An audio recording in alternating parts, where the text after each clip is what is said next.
Now, don't get me wrong. A six-pack looks great.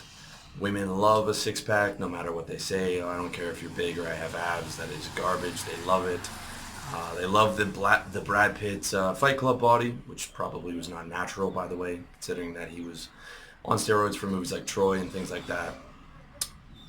But with that said, the amount of effort that you need to not only get it but maintain it becomes a thing of diminishing returns or many times counterproductive returns. Okay, I call it the 80% principle.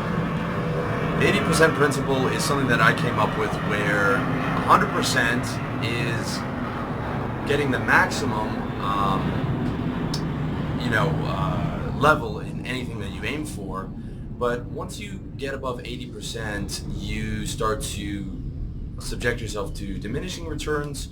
The amount of effort is not worth, or the reward is not worth the amount of effort, or counterproductive returns where you keep putting an effort and it starts to work against you. Okay, one example I use is fashion. Okay, with 80%, you look terrific. You don't have to spend a ton of money. You can have really minimalist wardrobe and look better than like 99% of guys. 100% makes you a slave to trends. Your pictures look ridiculous 3 years later when that's out of fashion. One example is those fucking huge beards that guys are growing out. And it also puts you in the territory of being questionable, where some girls might question your sexuality. So it's actually not that there's anything wrong with that, but it works. It's counterproductive. That's just one example. Like hardcore competitive bodybuilding is another example where you're like 150 pounds of muscle and you gotta take all these drugs and stuff.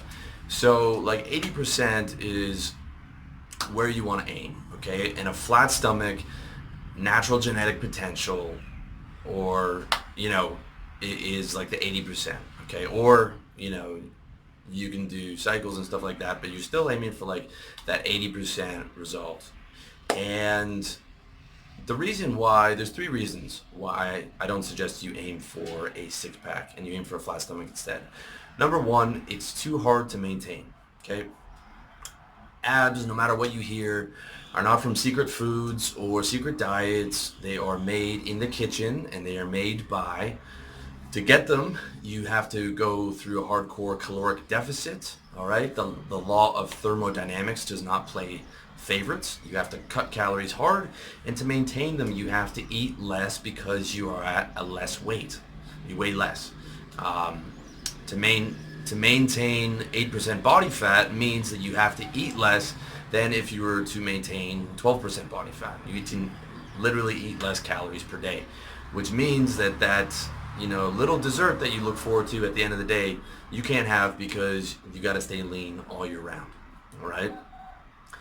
And to get there, you need to diet really hard. A lot of guys underestimate how much you need to do to get to a six-pack. Even from a flat stomach, a six-pack is pretty far away. It takes a fair bit to get there. And your mood is not going to be particularly high when you're doing hardcore caloric restriction. Your energy is going to be lower. And, it's not a particularly easy thing to do. All right. Just as important is sodium and carbs. Okay. Sodium and carbs do not make you fat. Eating too much, eating more than your caloric maintenance makes you fat. However, sodium and carbs make you look fat. Some of you might have seen some of my older videos where, I had a cheat meal before and my face is puffy, all right? As you get older, I'm 34, you process salt less efficiently, all right? And it makes you look bloated, especially if you eat a lot of carbs and especially if you've had a few beers. You will look fat, or you won't look fat per se, but your abs won't be showing because they will be covered in water weight that you got from eating carbohydrates, which are 80% water, and salt, which makes water stick to you. So you look a bit bloated and you look like you have a bit of water on you. You might not look fat per se if you have a flat stomach, but you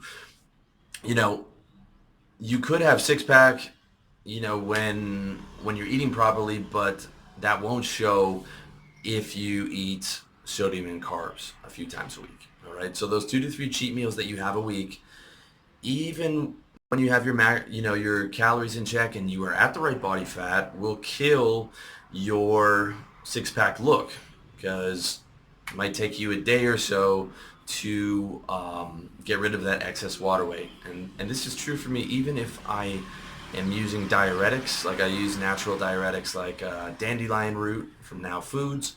Even with those, I eat McDonald's or something disgusting the night before and I have a few beers and I ate a lot of carbs and a lot of salt, the next day I'm going to have a couple pounds of water weight that I'm carrying around, even with the diuretics.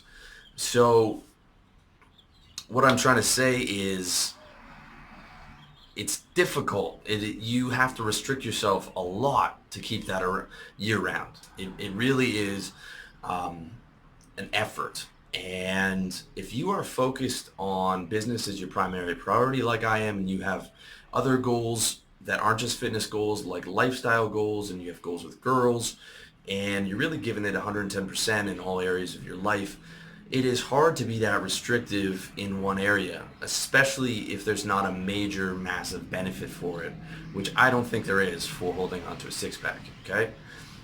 Also, one thing to keep into account is that most ripped guys that you see, like all the fitness models, all the YouTube guys, all those guys with 8-pack abs are on drugs.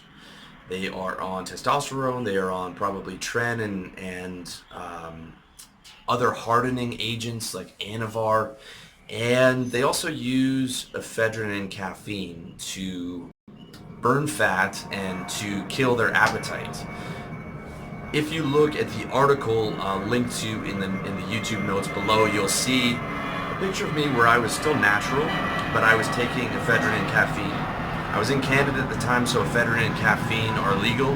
Ephedrine is not legal if you're in the US, and those two compounds combined actually burn fat. They are the most effective fat burning drug on the market combined. They actually burn fat, and they also kill your appetite so that you're not hungry. So when I dieted down to that ripped look, I was not taking performance enhancing drugs, but I was taking those stims to get me there. It would have been very, very difficult to do that without stims because your appetite kicks into overdrive when you are dieting for a long period of time, especially when you're trying to get down to those lean levels.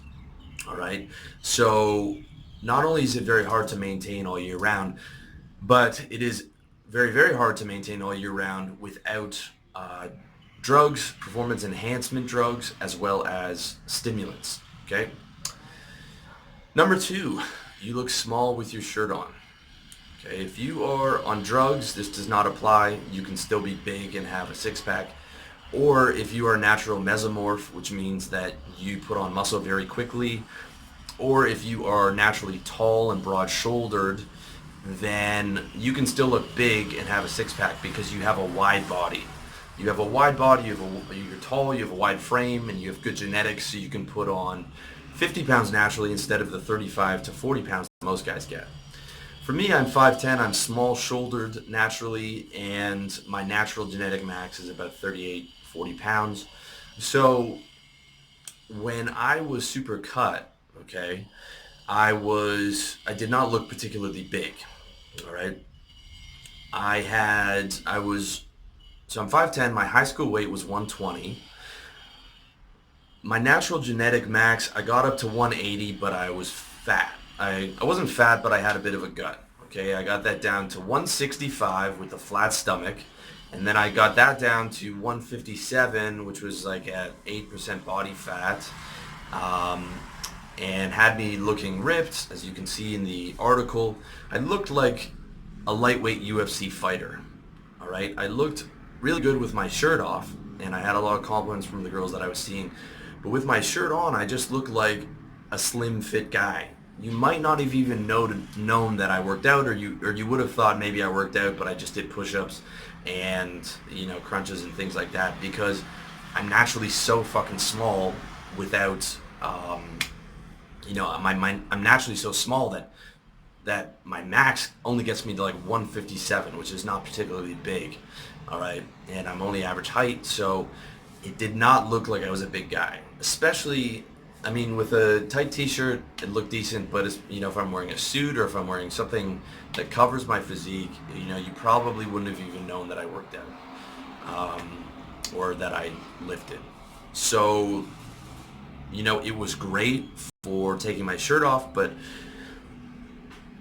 with my shirt on, I did not look particularly big, and that's going to apply to a lot of you guys. It's part of the reason why I'm not natural anymore, and I maxed it out, and it just, I actually look better with my shirt on when I was 165 at a flat stomach than I did at 157 where I looked a bit too slim. Okay, so that's one thing to keep in mind. You probably won't look very big with your shirt on when you're too lean. All right.